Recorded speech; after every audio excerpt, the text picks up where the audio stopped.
అల్లరి పిల్ల ఉంటే ఏంది ఇది ఇంత అల్లరి చేస్తుంది అని చెప్పేసి అనుకున్నాము.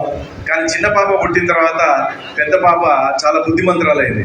అరే ఇది చాలా బుద్ధిమంతురాలైంది కదా అని పుసుక్కున మా భార్యతో అన్నా.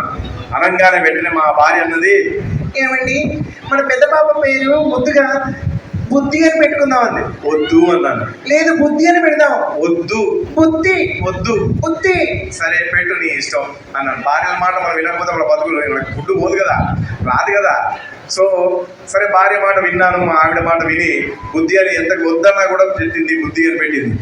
ఆమె బుద్ధి అని పెట్టిన తర్వాత నేను ఒక అడుగు కూడా బయటికి ఇంట్లో నుంచి బయటికి పెట్టలేకపోయానండి. ఎందుకంటే అడుగు బయట పెడితే చాలు మా పాప ఫ్రెండ్స్ అడ్డుపోయే వాళ్ళు ఇటుపోయే వాళ్ళు, అంకుల్ బుద్ధి లేదా, అంకుల్ బుద్ధి లేదా, నాకు బుద్ధి లేదనుకుంటున్నాడు పక్కింటోడు. సో కొన్ని ప్రాబ్లమ్స్ ఎలాంటివి క్రియేట్ అవుతాయంటే ఇట్లా క్రియేట్ అవుతాయి. మనకు తెలియకుండానే మన మీద ప్రాబ్లమ్స్ క్రియేట్ అవుతూ ఉంటాయి.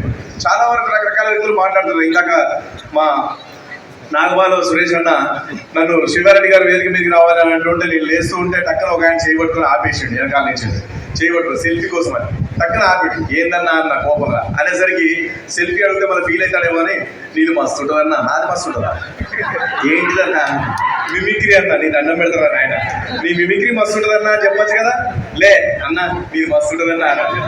సో ఇట్లా ఉంటాయి పరిస్థితులు. మొన్న ఈ మధ్య రిలీజ్ అయిన ఒక సినిమాకి వెళ్ళినా, మంచి cinema, super duper hit, court సినిమాకి వెళ్ళా. ఇంటర్వెల్లో టాయిలెట్లోకి వెళ్తే ఇంటర్వెల్లో టాయిలెట్లో ఇంకోటి ఉన్నాడు, వాడు నన్ను చూసి అంటాడు, ఏం సార్ మీరు ఇలా వచ్చారు అంటే మీకు మనసు కదా.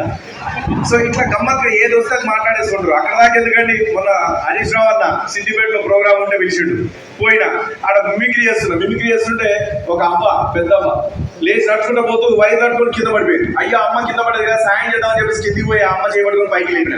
ఆ అమ్మ నన్ను అన్నమాట, చూడు నన్ను లేపిన ఆవు పడక, నన్ను లేపిన ఆవు బిడ్డ, ఆ దేవుడు నిన్ను కూడా లేపుతాడు. ఈ లేపుడు కాలేపుడికి ఎంత తేడా అవుతున్నాడు. నేను ఏదో కింద పడితే లేపిన, ఆమెమో ఏకంగా పైకి పంపిస్తాను. అదేందమ్మా అంత మాట అన్నమాట, లేదు బిడ్డ నన్ను కింద పడితే లేపినా కదా, ఆ దేవుడు నిన్ను ఇంకా పైకి తీసుకురావాలని కోరుకున్నా, ఆ చెప్పేది కరెక్ట్ లేకపోతే ఇలాంటి అర్థాలు వస్తుంటారు. సో ఇట్లా రకరకాల వ్యక్తులు రకరకాల మాట్లాడుతుంటారు. వాళ్ళు మాట్లాడే మాటల్ని మనం